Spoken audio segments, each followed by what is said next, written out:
جب بات حیات طیبہ کی آ ہی گئی تو ہم ذکر کرتے چلیں کہ خوشگوار زندگی کے لیے صبر اور شکر نہایت ہی ضروری ہے۔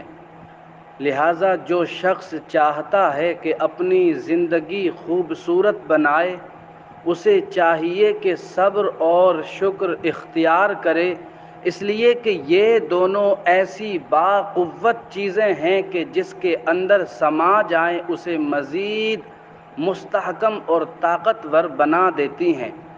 پھر وہ دنیا کی جھنجھٹوں سے بے فکر ہو جاتا ہے، جیسے حضرت عمر رضی اللہ تعالی عنہ نے فرمایا، صبر اور شکر اگر دونوں سواری ہوتے تو مجھے کس پر سوار ہونا ہے اس بات کی فکر نہ ہوتی، اس لیے کہ دونوں ہی تو بہترین ہیں، تو جس پر چاہو سوار ہو جاؤ۔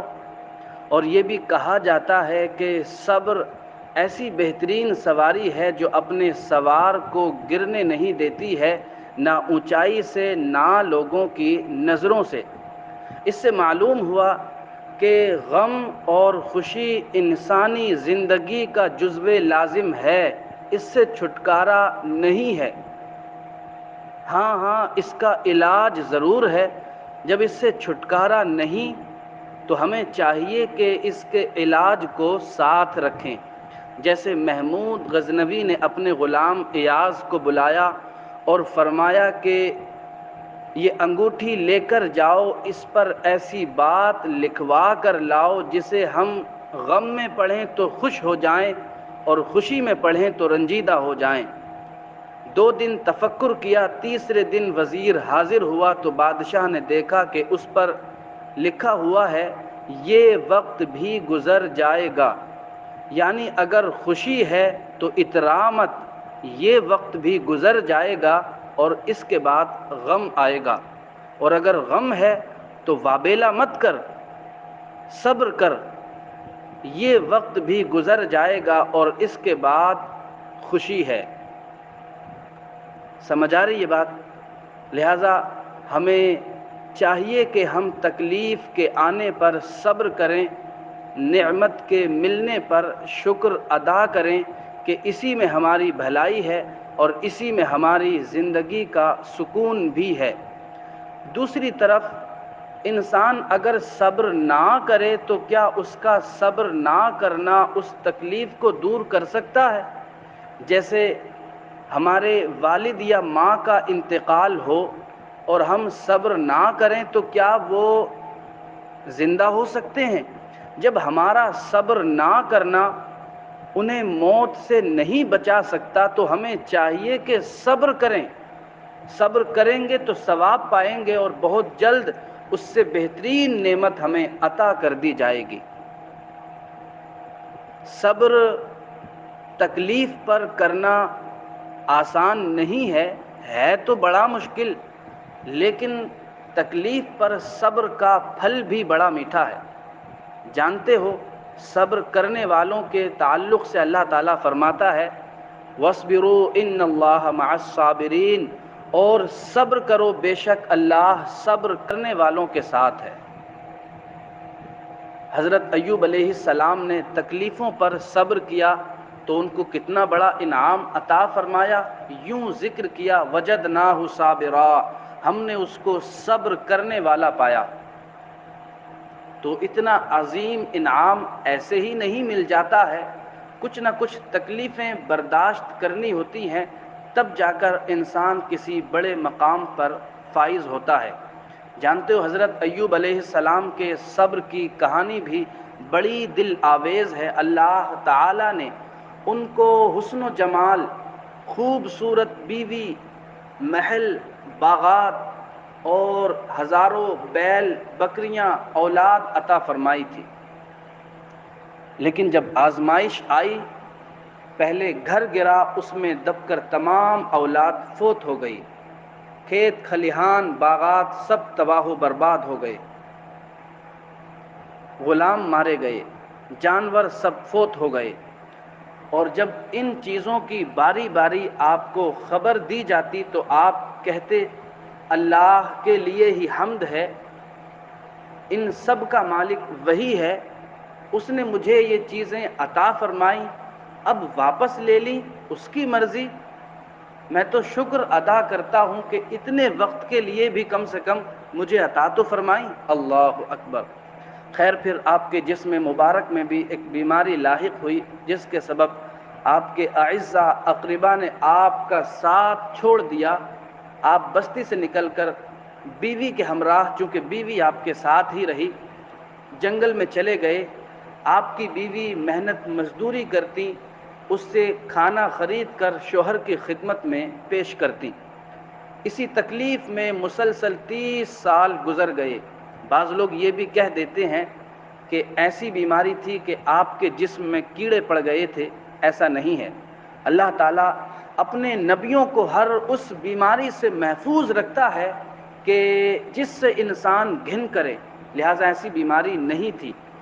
خیر، جب 30 سال گزر گئے تو ایک دن آپ کی بیوی نے عرض کیا، آپ شفا کی دعا کیوں نہیں کر لیتے؟ آپ کی دعا تو جلد قبول ہوتی ہے۔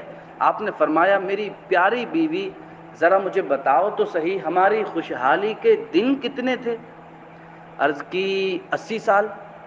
آپ نے فرمایا، ہماری تکلیف کے دن کتنے ہوئے؟ عرض کی 30 سال۔ فرمانے لگے، ابھی تو ہماری تکلیف کے دن ہماری خوشحالی کے دنوں کے برابر بھی نہیں ہوئے، اتنی جلدی شفا مانگتے ہوئے مجھے اپنے رب سے حیا آتی ہے۔ اللہ اکبر۔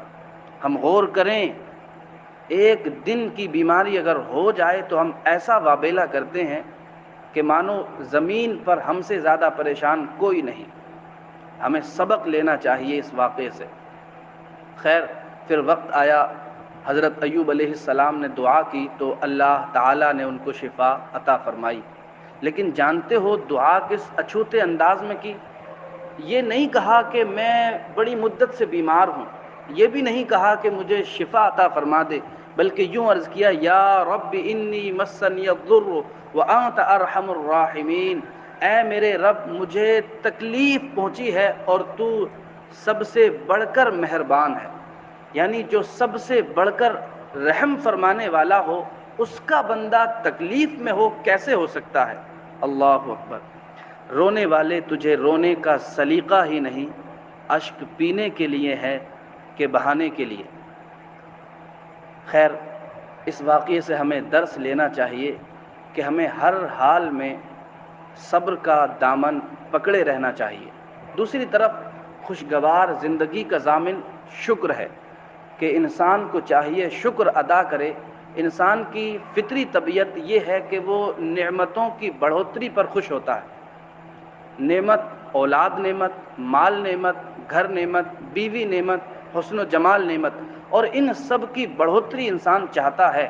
تو ان سب کے بڑھنے کا طریقہ رب العزت نے بیان فرمایا، لئن شکرتم لازیدنکم، اگر تم شکر ادا کرو تو میں اور بڑھا دوں گا، ولئن کفرتم ان عذابی لشدید، اور اگر تم ناشکری کرو گے تو میرا عذاب سخت ہے۔ اللہ اکبر۔ تو ہمیں عذاب سے بھی بچنا ہے، اللہ تعالیٰ کی رضا بھی حاصل کرنی ہے، اپنا مال بھی بڑھانا ہے، تو پھر چاہیے نا کہ ہم شکر ادا کریں۔ سمجھ آ رہی ہے بات؟ ہم تو نعمتوں کے ملنے پر شکر ادا نہیں کرتے، لیکن اللہ کے مقرب بندے تو تکلیفوں پر بھی صبر کرتے ہیں۔ حضرت شیخ سعدی نے بڑی خوبصورت بات لکھی ہے کہ ایک درویش کی ٹانگ سڑ گئی، لوگ گھن کرنے لگے تو بستی چھوڑ کر دور جنگل میں دریا کے کنارے رہنے لگا، اور وہاں بھی اس کی زبان پر اللہ کے شکر کے کلمات جاری رہتے تھے۔ ایک نوجوان سے نہ رہا گیا تو کہنے لگا، بابا شکر کس بات کا؟ ٹانگ تو سڑی ہے تمہاری۔